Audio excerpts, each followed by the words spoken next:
Thank you very much, Mr. Chairman. First of all, I want to associate myself with your remarks about how important economics is to the national security of the United States. I don't think that can be understated, and indeed, people first look to what their financial situation is when they make decisions about how they're going to proceed. So I don't think we can underestimate the importance of economics in the lane that we operate in.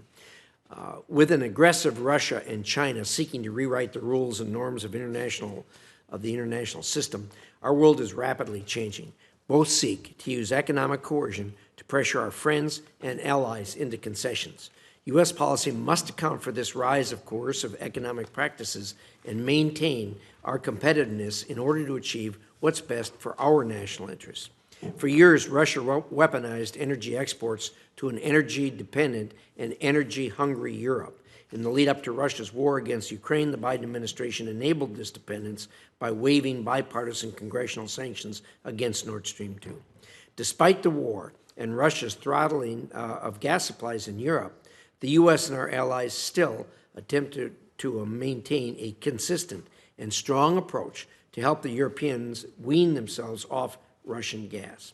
The good news is Europe now clearly recognizes its mistake and will never go back to that situation again. Over the past 18 months, Russia has attempted to weaponize world grain supplies to hurt Ukraine. After exiting the Black Sea grain deal last week, Russia has bombarded Ukrainian grain ports nightly, destroying infrastructure and thousands of tons of food.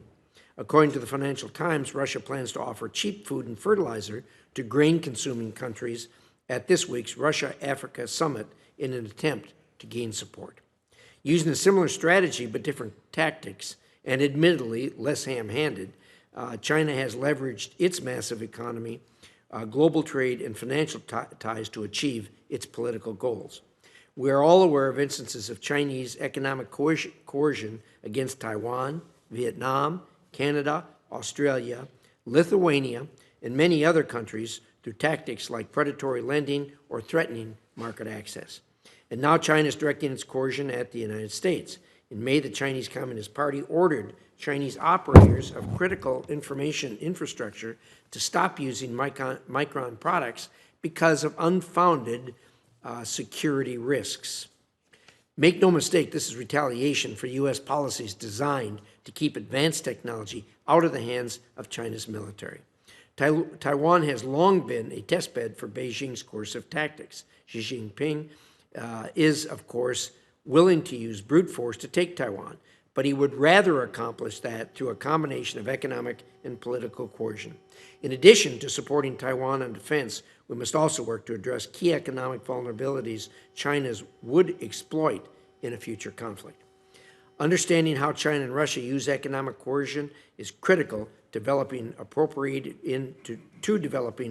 strategies and responses. We, with our friends and allies, must take steps now to reduce the supply chain's dependence in sectors such as critical minerals and healthcare necessities.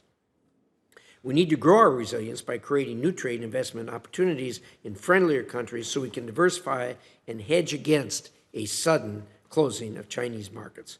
And over the long term, we need to take steps to avoid a world where China dictates economic outcomes. Part of our successful strategy to guard against economic coercion hinges on a more robust U.S. trade agenda. Withdrawing from TPP was a huge mistake. Sitting on the sidelines of the follow-on agreement, the CPTPP continues that mistake. China is going to push for entry into this agreement. U.S. allies warned me privately that the longer the U.S. stays out of the CPTPP, the harder it will be to keep China at bay. Do we really want another huge Pacific trade bloc to be controlled by China's interests and not our own? Of course not. What we are doing through the Indo-Pacific Economic Framework might help if there is real substance behind it, but it is not a substitute for embedding ourselves more deeply in the region's trade architecture with market access. I hope the Biden administration is thinking about that. I would like to enter into the record the letter Senator Cantwell and I wrote to the President on this very issue last year. China is trying to force countries to pick a side We must give countries a choice to counter these efforts. Sitting on the sidelines doesn't help. With our friends and allies, we have a lot of resources to counter economic coercion. The question is whether we can effectively create the resilient architecture and support networks that deter malign behavior. Do we have the focus and the long-term will to use these tools effectively? Thank you very much. I think both the chairman and I, as he said in his opening statement, look forward to hearing answers to these questions. Thank you, Mr. Chairman.